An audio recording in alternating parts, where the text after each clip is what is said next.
Assalamualaikum warahmatullahi wabarakatuh dan salam sejahtera kepada pensyarah, rakan-rakan dan penonton di luar sana. Nama saya Muhammad Amirul Aifi bin Johari dari kelas PT2 S25. Pada hari ini, saya akan melakukan satu pembentangan apresiasi produk bagi karya seni saya. Baiklah, ini adalah maklumat karya saya. Tajuk karya saya ialah Sunbear of Malaysia. Nama pengkarya ialah semestinya nama saya, Muhammad Amir Aifi bin Johari, dan karya ini bersaiz 30 cm, tinggi, lebar dan panjang. Media dan teknik yang telah saya gunakan untuk menghasilkan karya ini ialah air dry clay dan teknik picitan. Karya ini dihasilkan pada tahun ini, tahun 2026. Ini merupakan sedikit pengenalan kepada karya saya. Karya ini terinspirasi daripada beruang matahari, iaitu haiwan ikonik yang merupakan haiwan tempatan di hutan Malaysia. Haiwan ini dilindungi di bawah Akta Perlindungan Hidupan Liar 1972. Beruang matahari dipilih sebagai sumber ilham kerana haiwan ini melambangkan kekayaan alam semula jadi Malaysia yang semakin terancam selari dengan tema lestari alam. Tema menelusuri denai warisan dihayati melalui penggunaan teknik asas tembikar tradisional, iaitu teknik membentuk dengan tangan, tetapi diadaptasi menggunakan bahan moden iaitu air dry clay sebagai elemen craft dimensi baharu. Mari kita lihat pula kepada latar belakang craft tradisional dan perbandingannya terhadap karya craft dimensi baharu. Tembikar merupakan salah satu craft tertua di Malaysia. Teknik tradisional tembikar melibatkan penggunaan tanah liat asli yang dibakar dalam relau. Tetapi dalam karya ini, pendekatan dimensi baharu diaplikasikan melalui 4 aspek utama. Pertama sekali ialah bahan. Secara tradisionalnya, tembikar dihasilkan menggunakan tanah liat asli, tetapi karya saya ini dihasilkan menggunakan air dry clay. Dalam proses craft tembikar tradisional, tembikar akan dibakar dalam relau, tetapi arca saya ini kering di udara. Dari segi bentuk pula, tembikar sering dibentuk dalam bentuk bekas dan dihiasi dengan hiasan geometri. Tetapi arca saya ini berbentuk figuratif haiwan. Dan akhir sekali, dari segi fungsi. Secara tradisionalnya, tembikar menjadi bekas simpanan. Tetapi karya saya menjadi objek estetik dan dekoratif. Baiklah, sebelum kita lihat kepada apresiasi, mari kita lihat cara saya melakukan apresiasi ini. Saya menggunakan 6 prinsip estetika Melayu yang diperkenalkan oleh Zakaria Ali. 6 prinsip tersebut ialah halus, berguna, bersatu, berlawan, berlambang dan bermakna. Mari kita lihat satu persatu. Pertama sekali, halus. Halus bermaksud ketelitian, kehalusan dan kesopanan dalam penghasilan karya. Kita boleh lihat aspek ini diaplikasikan dalam karya saya pada wajah beruang matahari itu sendiri. Wajah beruang matahari dihasilkan dengan kesabaran. Hidung, mulut dan mata dibentuk satu persatu menggunakan hujung jari dan alat berbentuk. Cat akrilik pula digunakan dengan berhati-hati bagi memastikan sempadan antara warna hitam, krim dan putih kelihatan kemas dan tersusun. Tampalan warna pada bahagian muka dan telinga berbentuk bulat dihasilkan secara berasingan lalu dicantumkan dengan teliti agar kelihatan semula jadi. Berguna bermaksud nilai fungsi dan manfaat yang terdapat dalam sebuah karya. Walaupun karya ini adalah sebuah arca dekoratif, prinsip berguna dapat dilihat dari 2 sudut utama. Pertama sekali, fungsi fizikal. Arca ini berfungsi sebagai objek hiasan yang mempercantik ruang dan menjadi titik tumpuan perbualan tentang hidupan liar di Malaysia. Fungsi kesedaran pula. Karya ini berfungsi sebagai medium penyampaian mesej pemuliharaan alam. Pemilihan beruang matahari yang kini berstatus terancam secara tidak langsung menyedarkan penonton tentang kepentingan menjaga biodiversiti hutan di Malaysia. Ini selaras dengan tema yang dipilih iaitu lestari alam.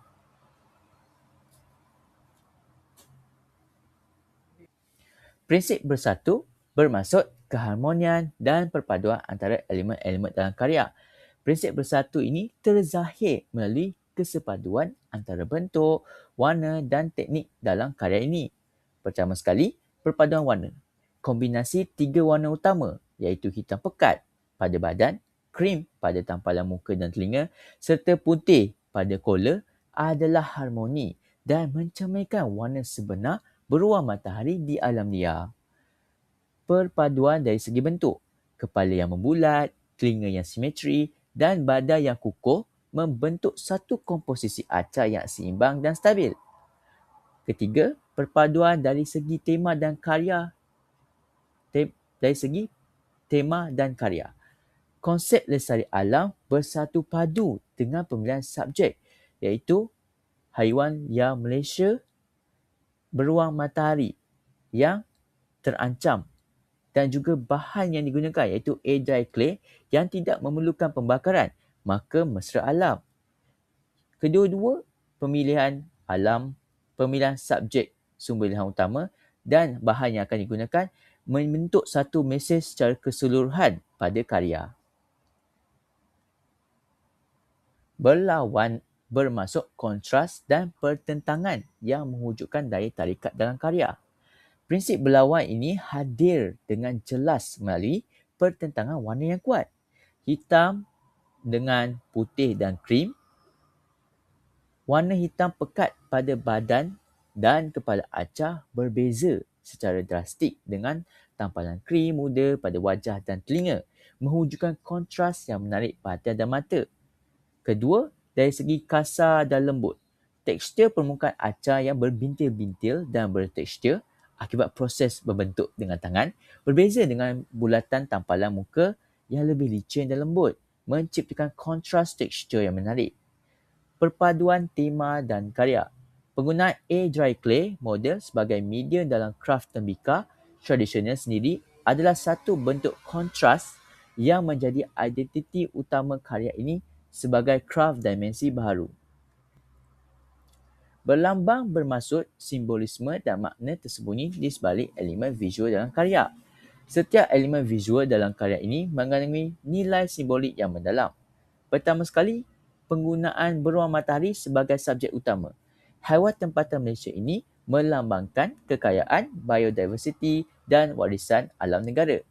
Tapak kabut melambangkan bumi yang menjadi tempat bergantungnya kehidupan haiwan liar. Mata beruang itu kelihatan seperti bulan sabit yang menjadi keunikan spesies ini. Mata ini juga menampakkan ekspresi layu yang menunjukkan ancaman kepupusan haiwan ini. Kita lihat pada ekspresi wajah beruang matahari ini yang tersenyum.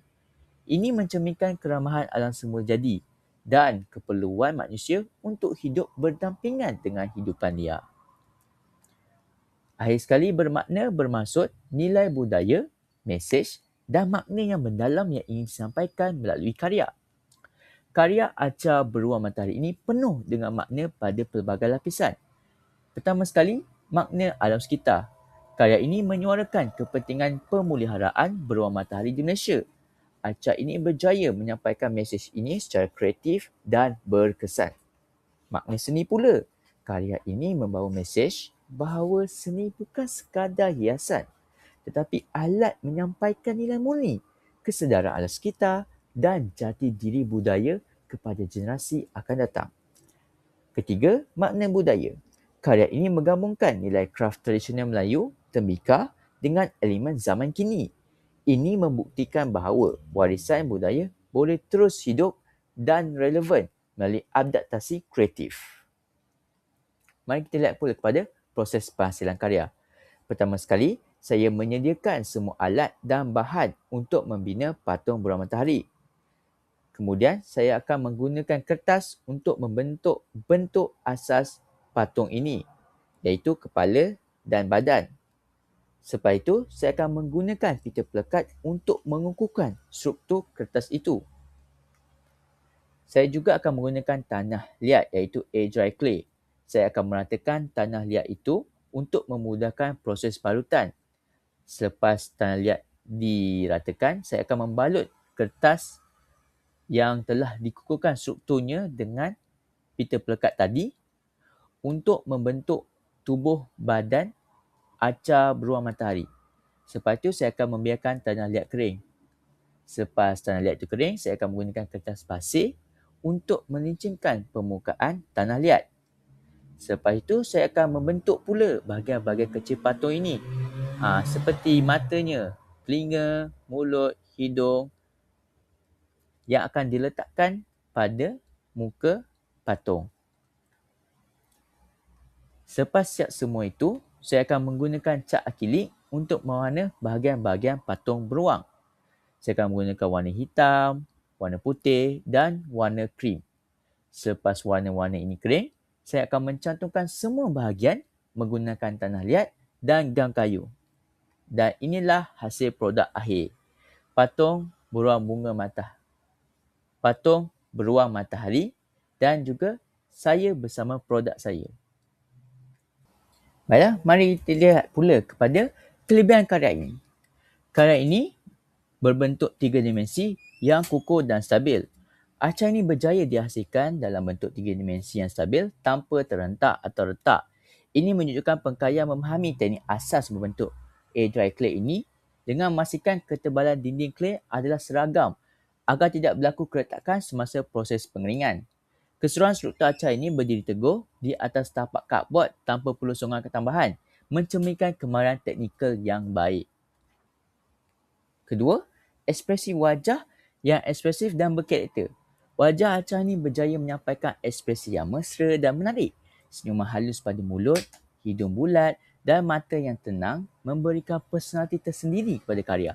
Ini adalah kemahiran yang sukar dikuasai dalam acar air dry clay kerana ekspresi perlu dipahat dengan tepat menggunakan hujung jari atau alat kecil. Karya ini berjaya mencapai ekspresi yang mengundang perasaan empati penonton terhadap haiwan ini. Penggunaan warna yang kontras yang jelas dan menarik menunjukkan bahawa karya ini dapat menarik perhatian penonton. Penggunaan warna putih dan krim, warna terang dan warna hitam, warna gelap menunjukkan kontras yang akan mengambil perhatian penonton. Dan akhir sekali, pemilihan subjek yang relevan dan bermakna. Beruang matahari adalah haiwan yang terancam di Malaysia. Pemilihan subjek ini menunjukkan kesedaran sosial dan alam sekitar yang tinggi dalam diri pengkarya. Ini bukan sahaja pemilihan estetik semata-mata, tetapi untuk membawa mesej yang kuat dan selari dengan tema lestari alam. Mari kita lihat pula kepada kekurangan karya. Pertama sekali lah permukaan acar tidak sekata dan bertekstur kasar. Apabila dilihat dengan teliti, permukaan acar menunjukkan kesan jari dan topokan yang tidak sekata, terutamanya pada bahagian badan dan kepala. Ini berlaku kerana proses penghalusan permukaan tidak dilakukan secara menyeluruh sebelum air dry clay itu mengering. Permukaan yang tidak licin menyebabkan cat akrilik tidak menempel dengan sekata, menghasilkan kesan warna yang berbintir-bintir di beberapa kawasan. Sempadan antara warna adalah kurang kemas. Kita boleh lihat garisan sempadan antara warna hitam dengan warna krim pada bahagian tampalan muka dan telinga tidak tajam dan kelihatan sedikit kabur di beberapa tempat. Ini berlaku kemungkinan besar kerana cat disapu sebelum lapisan pertama kering sepenuhnya, menyebabkan warna bercampur. Akibatnya, kesan keseluruhan kelihatan kurang profesional dan terperinci jika dilihat dari dekat. Tampalan bahagian muka juga tidak simetris sepenuhnya. Jika diperhatikan dengan saksama, tampalan krim pada telinga kanan dan telinga kiri tidak sama saiz. dengan kanan kelihatan sedikit lebih besar berbanding telinga kiri. Begitu juga dengan mata putih pada kedua-dua belah pada kepala itu yang tidak seragam bentuk dan saiznya. Ketidaksimetrian ini menggunakan keseimbangan visual karya secara keseluruhan. Dan akhir sekali, tiada lapisan kemahasan akhir iaitu vanish. Tiada kemasan kepada tapak karya. Tapak karya menggunakan cardboard yang kelihatan tidak dikemas kini. Tiada warna, tiada hiasan dan tepinya tidak kemas. Tapak yang tidak diparusi memberikan kesan karya kelihatan tidak lengkap atau tergesa-gesa dalam penyediaannya, walaupun bahagian acak utama sudah baik. Jadi, apakah cadangan penambahbaikan yang perlu saya lakukan? Pertama sekali ialah gunakan pita pelekat sebagai panduan sepadan warna. Untuk mendapatkan sepadan warna yang tajam dan kemas, tampalkan pita pelekat kertas iaitu masking tape pada kawasan sepadan sebelum diwarnakan. Sapu cat, biarkan separuh kering, kemudian tanggalkan pita pelekat dengan perlahan. Kedua, kemaskini tapak karya. Tapak cardboard boleh diperindahkan dengan beberapa cara. Pertama sekali, balut dengan kain berwarna gelap yang sesuai dengan warna acah. Kedua, cat tapak dengan warna yang berserasian seperti coklat tanah atau hijau lumut untuk memberikan kesan tanah hutan. Dan akhir sekali, aplikasikan lapisan varnish sebagai kemasan akhir. Selepas cat akrilik kering sepenuhnya, sapu lapisan varnish akrilik ke atas seluruh permukaan arca. Varnish bukan sahaja memberikan kemasan yang cantik, malah melindungi cat daripada terhakis dan melindungi clay daripada kelembapan. Baiklah, apakah kesimpulan yang dapat dilakukan? Karya arca Sun Bay of Malaysia ini bukan sekadar hasil tangan, tetapi merupakan suara hati seorang pengkarya yang perhatian terhadap warisan alam Malaysia. Melalui gabungan prinsip estetika Melayu, karya ahli dan teknik kraf dimensi baharu, karya ini berjaya menyampaikan mesej lestari alam bahawa alam perlu dipelihara, warisan perlu diteruskan dan seni adalah jabatan antara keduanya. Itu sahaja daripada saya untuk hari ini. Sekian, terima kasih.